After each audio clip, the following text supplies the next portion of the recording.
course, the positive or less positive character of the progress report depends on the country, because each country is analyzed on an individual basis on its own merits. Deməli, əlbəttə ki, bu tərəqqi hesabının pozitiv və yaxud da nisbətən daha az pozitiv olması ölkənin özündən asılıdır. Çünki hər bir ölkə fərdi olaraq qiymətləndirilir. And of course, all countries have some positive points and some negative points. This is totally normal. Və əlbəttə ki, normal olaraq bütün ölkələrin həm pozitiv, həm də negativ aspektləri olur. So you have seen, I'm sure you have seen the full text on the internet. It was, the decision was adopted on Tuesday, 15th of May, and it has been put immediately on the internet.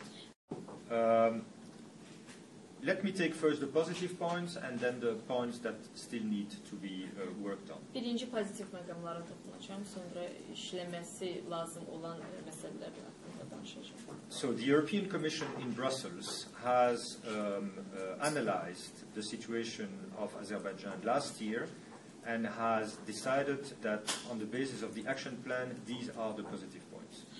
You will see that these the recommendations are basically focused around one particular area of our joint collaboration. Görəcəksiniz ki, biz əsasən birgə əməkdaşlığımızın əməkdaşlıq göstərdiyimiz sahələrdən birinə bizim bu tövsiyələr yönəlir. So, as there is a lot of coherence in the recommendations as to what they concern, I would assume that it would be, with some political will, it will be rather easy for the authorities to tackle these problems and to improve them for next year. Bu tövsiyələrdə So the first area in which the European Commission recommends improvement is human rights.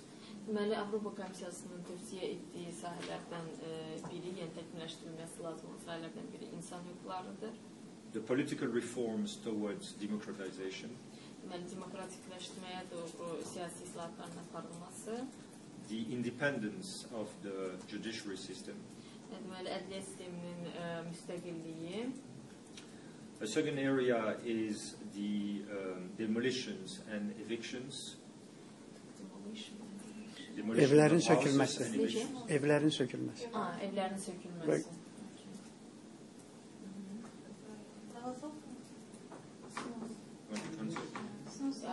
Evlərin sökülməsi, cəmaətin qovulması. So we understand that demolitions and evictions are something normal around the world, but it should be done according to very transparent and fair procedures. Yəni ki, bütün dünyada bu proseslər gedir, ancaq çox şəffaf və ədalətli bir yolla aparılmalıdır bu iş. A third area is we recommend improvements in the freedom of assembly. Deməli, üçüncüsü, deməli, toplaşma, sərbəst toplaşma azadlığı. In the freedom of association.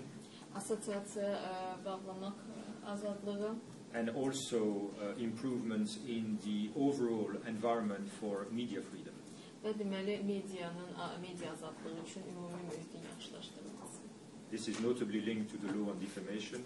Bu əsasən difamasiya haqqında qanuna aiddir.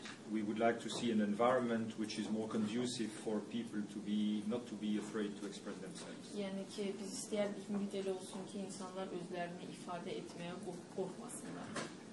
Another area is, as I mentioned before, we welcome the fact that there is an anti-corruption campaign. This is a good start, but we would like to see more progress and more concrete deliveries and results. Fundamental freedoms.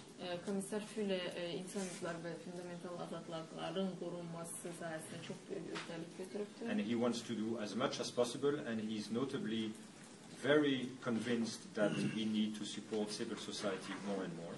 Yəni o deməli daha çox əmindir ki, biz vətəndaş cəmiyyətini daha çox getdikcə, yəni onlara olan yardımımızı getdikcə daha da artırmalıyıq. This is why, for instance, in the past we were making a call for proposals for human rights and democracy every 2 years, and now we will make it every year. So we will have much more support to civil society. Yəni əvvəllər biz o təkliflərin insan hüquqları sahəsində və yaxud da digər sahələrdə birlikdə vətəndaş cəmiyyəti ilə işləmək üçün biz təkliflərin verilməsinə dəvəti 2 ildən bir elan edildiksə, indi hər il elan edəcəyik. O deməkdir ki, biz öz yardımımızı, öz dəstəyimizi vətəndaş cəmiyyətinə daha da artırırıq. What I want to say here in more general terms is that really when we call the authorities to do something, we are always ready to help and to support and to put all the means on the table that are needed to achieve that objective.